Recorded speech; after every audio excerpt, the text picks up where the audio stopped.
welcome back to Prime Wealth. We're so glad you're joining us today. Absolutely.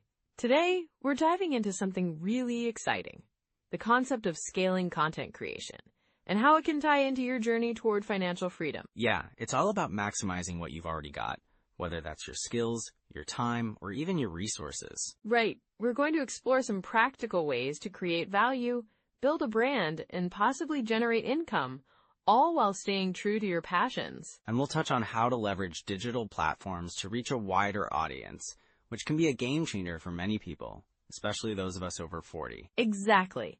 It's never too late to start, and we'll share some tips on how to get started without feeling overwhelmed. Plus, we'll discuss some common pitfalls to avoid so you can focus on what really matters, building something meaningful that can last. It's all about creating a sustainable approach, right? Totally. So let's jump right into it. How can someone begin to scale their content creation efforts effectively?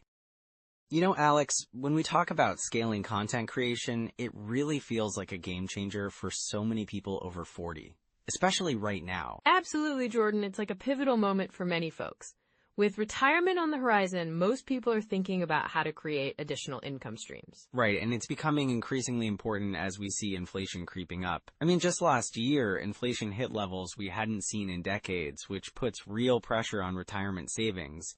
Exactly. And for someone in their 40s or 50s, the clock is ticking. It's no longer just about saving. It's about finding ways to make that money work harder for them, especially when traditional savings rates might not keep up with inflation. And that can feel really daunting, can it?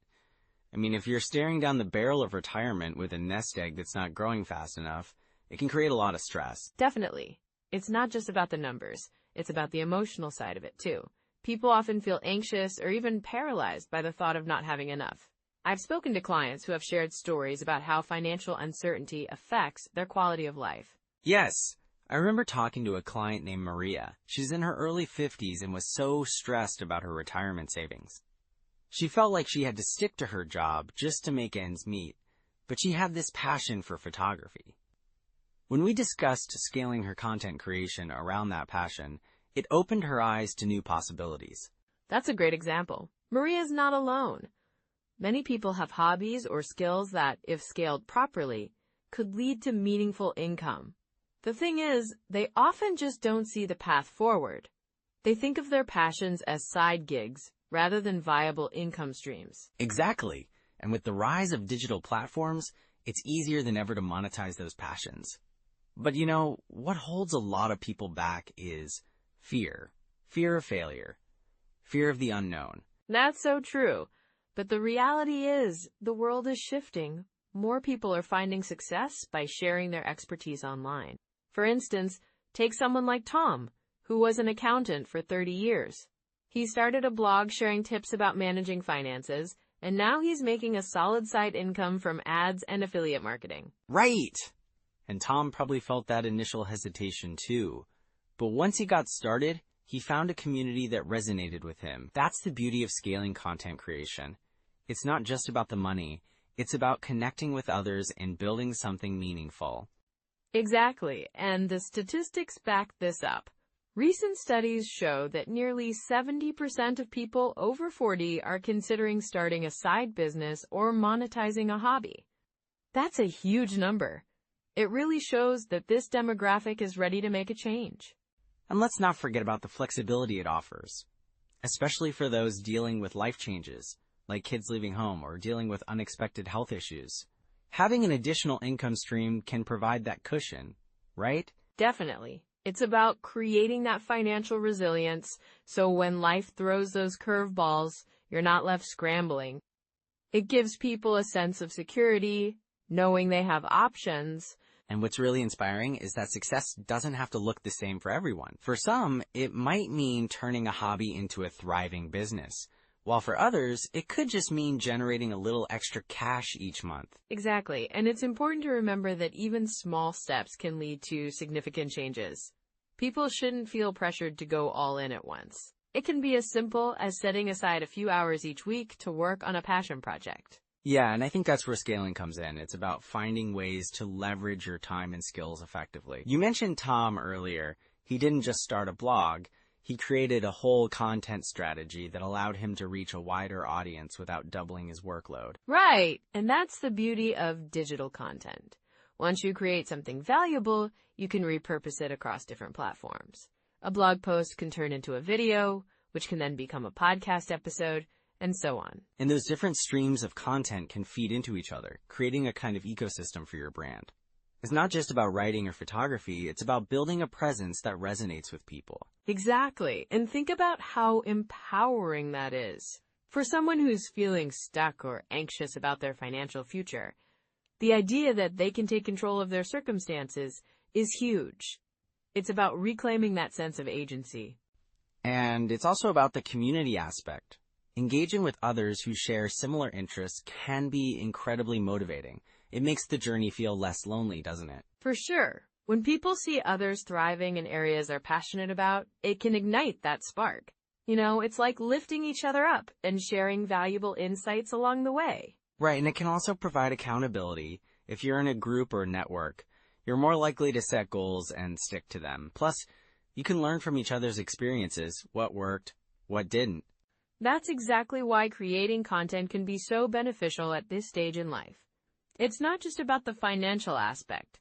It's about personal growth, connection, and finding fulfillment. So true. And when we think about the broader picture, considering the economic trends, the need for financial security, and the desire for personal expression, it makes total sense to embrace content creation as a viable path forward. Well said.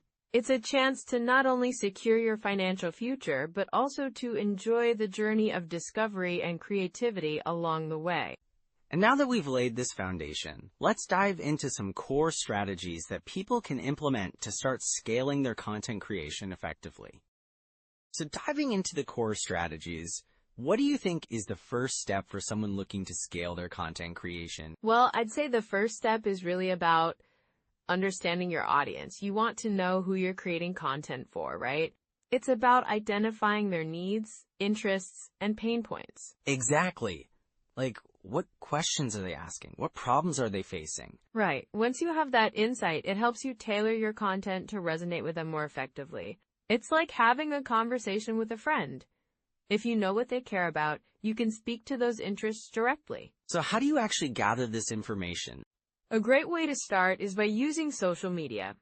Platforms like Facebook or LinkedIn have groups where your target audience hangs out. You can observe the discussions, see what people are sharing, and even ask questions directly. That makes sense. And it doesn't have to be super formal, right? Just casual interactions can yield a lot of insights. Exactly. Plus, you can also use tools like Google Trends or Answer the Public to see what's trending in your niche. Just type in a few keywords, and you'll get a sense of what topics people are curious about. Interesting. So once you've got a grasp on your audience, what's next? The next step is creating a content calendar. This is crucial for scaling. You want to plan out what you're going to publish and when. A content calendar? Can you break down how to create one? Sure. Start by deciding how often you want to post. Maybe it's once a week or twice a month. Then, brainstorm topics based on the insights you gathered earlier. Got it. And how do you keep it organized? You can use tools like Trello or Asana to manage your calendar visually. Just create a board, list your topics, and assign deadlines. This way, you can track your progress and stay accountable. And I imagine it helps prevent that last-minute scramble to create content, right? Absolutely.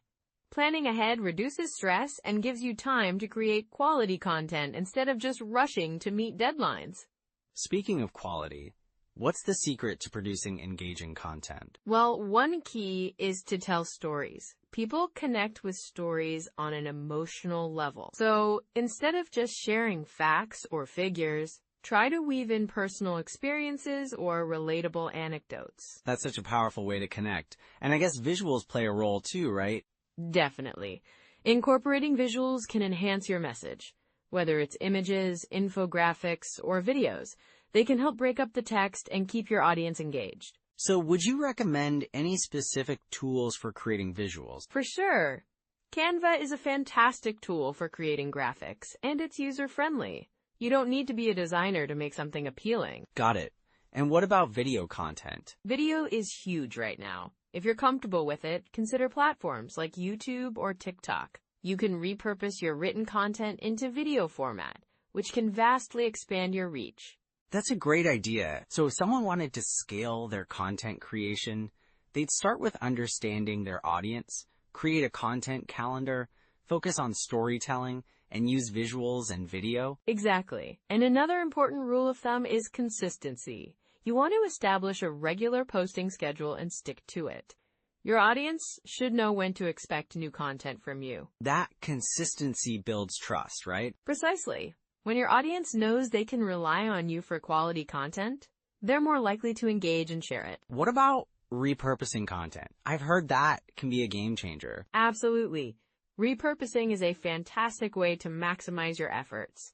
Take a blog post and turn it into a video, an infographic, and even a podcast episode. This not only saves time, but also reaches different segments of your audience. So you're essentially amplifying your message across multiple platforms? Exactly. You're not just creating content in isolation. You're leveraging it in various formats to reach a wider audience. And that requires some planning too, right? Yes, but once you get the hang of it, it becomes a natural part of your process. You can even include repurposing in your content calendar, which keeps everything organized. All right, so we've covered a lot of ground. What's the next crucial aspect to consider as someone scales their content creation? Well, let's talk about analytics. It's essential to track how your content is performing. Tools like Google Analytics or social media insights can provide valuable data on engagement, reach, and audience demographics. That's key, isn't it? Yes, and the insights you gather can inform your future content strategy. If you see a particular topic resonating well, you can create more content around that theme. So it's all about being adaptable and responsive to what your audience is telling you through their engagement. Exactly. The more you understand what works, the better you can refine your approach. It sounds like a continuous cycle of learning and improving. Yes, and that's what keeps content creation exciting. You're not just churning out material.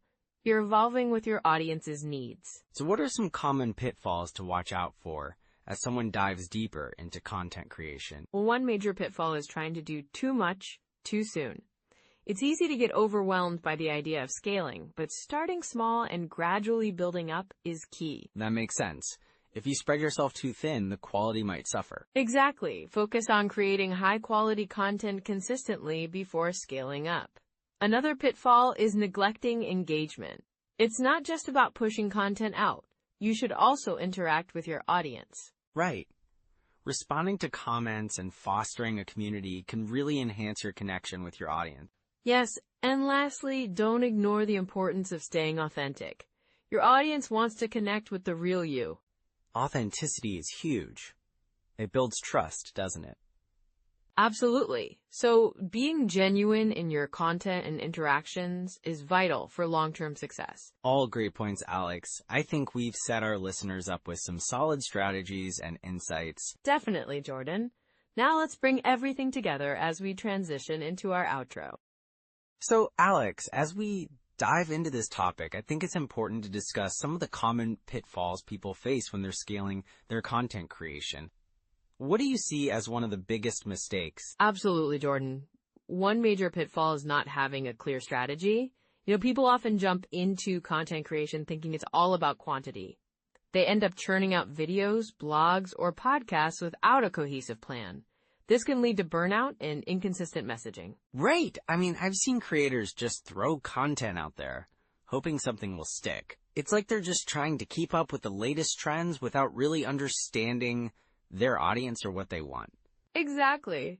And when you don't know your audience, your content can become scattershot. For instance, I worked with a client who launched a series of videos on financial tips. They were aiming for a broad audience, but they didn't nail down who they were really trying to help. The result? They got very little engagement because their content didn't resonate with anyone. That must have been frustrating for them. So it's essential to pinpoint your target audience, right? What are some signs that you might be off track? Well, one sign is low engagement rates. Like if your likes, shares, or comments are dwindling, that's a red flag. Another is when you notice that your content feels more like a chore than something you're passionate about. If you're not excited about what you're creating, chances are your audience won't be either. Yeah, and that can lead to a vicious cycle, right? The less engaged your audience is, the less motivation you might have to create, and then it just spirals down. Exactly. It's crucial to keep that passion alive. Another common pitfall is neglecting the importance of quality over quantity. Some creators think they need to post every day or multiple times a week to stay relevant, but that can dilute their message. I get that. It can be tempting to just push out content to keep up with the algorithm. Have you seen any specific examples of that? Sure. I remember a client who was posting daily videos. They were cranking them out, but the quality just wasn't there. The production value was low, and the content felt rushed. Eventually, their audience started to tune out. They realized that they'd rather post once a week with high-quality content than flood their channel with mediocre stuff. That's such a valuable lesson. It's not just about filling up a content calendar. It's about creating meaningful connections. What else do you think people overlook? Another big oversight is not repurposing content effectively. Many creators make the mistake of thinking they have to create everything from scratch for every platform. But you can take a single idea and present it in various formats, like turning a podcast episode into a blog post, or breaking it down into social media snippets. Oh, I love that idea. It saves time and ensures you reach different audience segments where they are. What do you think holds people back from doing that? Fear of not being original, maybe? Some creators feel like if they repurpose too much, it'll come across as lazy or uncreative. But in reality, it's about maximizing your efforts and reaching more people. If you're creating quality content, reusing it in different formats can actually enhance your brand. That's a great perspective. And I think another challenge could be tracking performance metrics. How often do you see creators ignoring their analytics? All the time. Many creators don't take the time to dive into their analytics, which can lead to missed opportunities. If you're not looking at what's working and what's not, how can you improve? It's like driving a car without checking your gas gauge.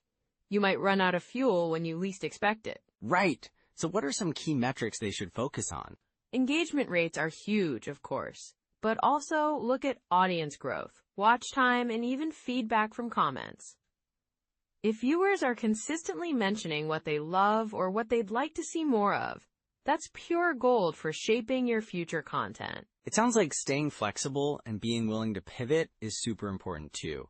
If something isn't resonating, it's okay to change direction, right? Absolutely, flexibility is key. But it's also about maintaining your core message. You don't want to chase every trend at the expense of your brand identity. Finding that balance can be tricky. For sure. And speaking of balance, what about the financial side? What financial mistakes do you see people making when scaling their content creation? Well, one common mistake is underestimating the costs involved.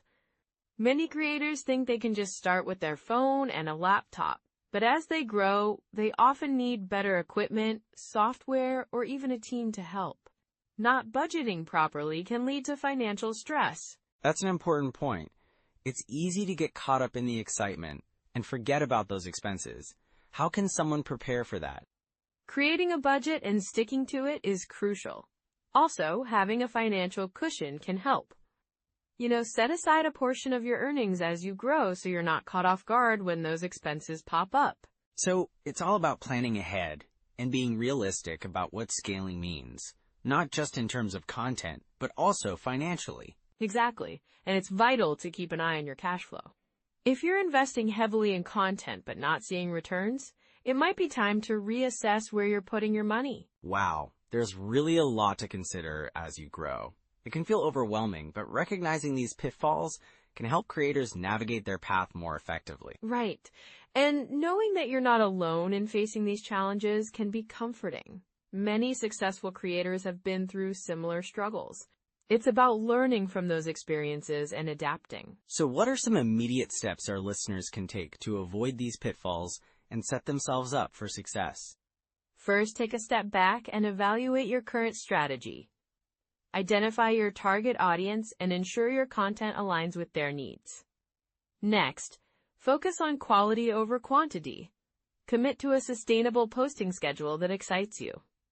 And finally, track your performance metrics and be open to adjusting your approach based on what you learn. Those sound like solid steps.